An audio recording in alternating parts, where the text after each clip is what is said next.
Scotty Biggs lived his life exactly like most people do, in the quiet background of a noisy world.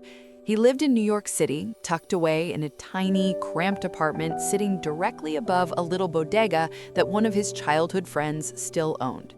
His routine was a perfectly constructed loop, familiar and unbreakable. He would wake up far too early, make the same simple breakfast, hit the gym to lift weights in silence, go to work, come home, and repeat. It was a rhythm without a melody. His friends called him Mr. Big as a joke. It was ironic because Scotty was a man of average height with a painfully average job at the public library and, truthfully, far less than average luck. To the strangers who passed him on the street, he seemed distant, maybe even cold. But those few who really knew him saw the truth. Inside that quiet exterior was a deep warmth he struggled desperately to express. The truth was simple and heartbreaking. Scotty was too afraid to talk to anyone, even though he wanted to more than anything. And haunting him every night was his biggest fear, that he would reach the end of his days and regret the way he lived. Change didn't come with an explosion, it came on a particularly slow, gray Tuesday. Scotty was at the library, returning a stack of rented books to their shelves. They were nothing too interesting, mostly authors he'd never heard of, except for one classic, Frankenstein by Mary Shelley. He'd heard of it before, who hadn't, but he'd never thought to read it himself.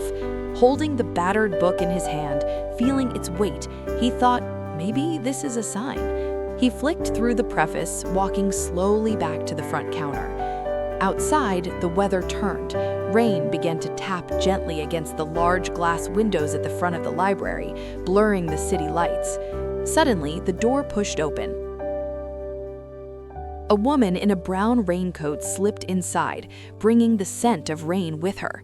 She shook the cold droplets from her hair and scanned the aisles with wide eyes, looking as if she were searching for refuge from the storm. Scotty looked up, pulled from his reading. He watched her step uncertainly towards his desk. His heart hammered a little against his ribs.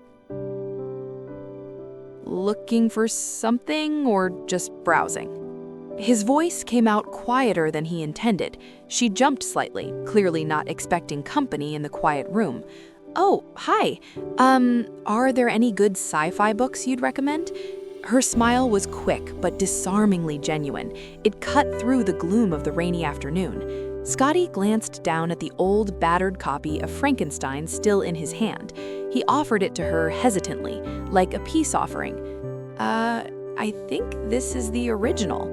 Her lips twitched in a half-smile, amused and delighted. Frankenstein? Wow, I haven't read this since high school.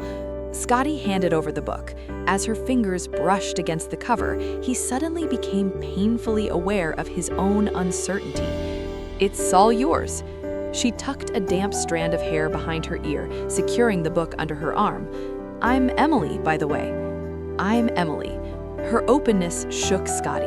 It was so simple, yet so rare. He blinked at her, caught completely off guard by her warmth. Most people found him distant, but something about Emily made him want to try. He took a breath, fighting his own nature. There's a cafe upstairs. They have good pie. You look like you could use a pick-me-up.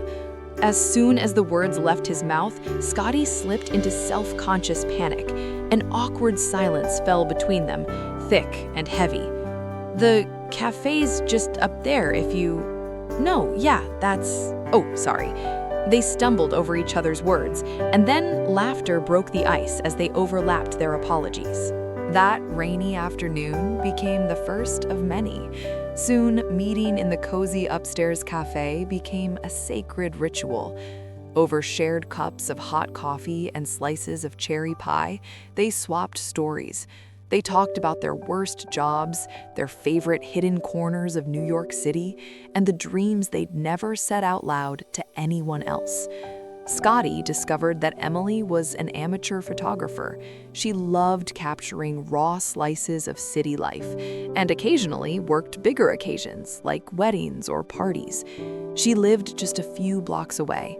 Somehow, in the comfort of those afternoons in the cafe, their separate worlds began to blend into one. Cafe meetings turned into dinner dates. Before long, they decided to move in together. Their cozy little apartment filled with the clutter of two people learning to share a life. Cameras on the table, library books on the nightstand. About 6 years after that rainy Tuesday, they exchanged vows at a simple, beautiful ceremony surrounded by family and friends.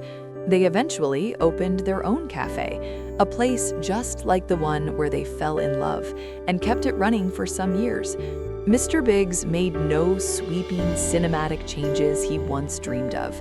He didn't conquer the world or become a billionaire.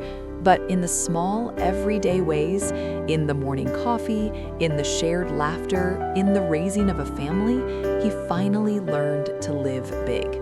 Today, Mr. and Mrs. Biggs are holed up in their dream home with two rowdy children creating a noise far better than the silence Scotty used to know.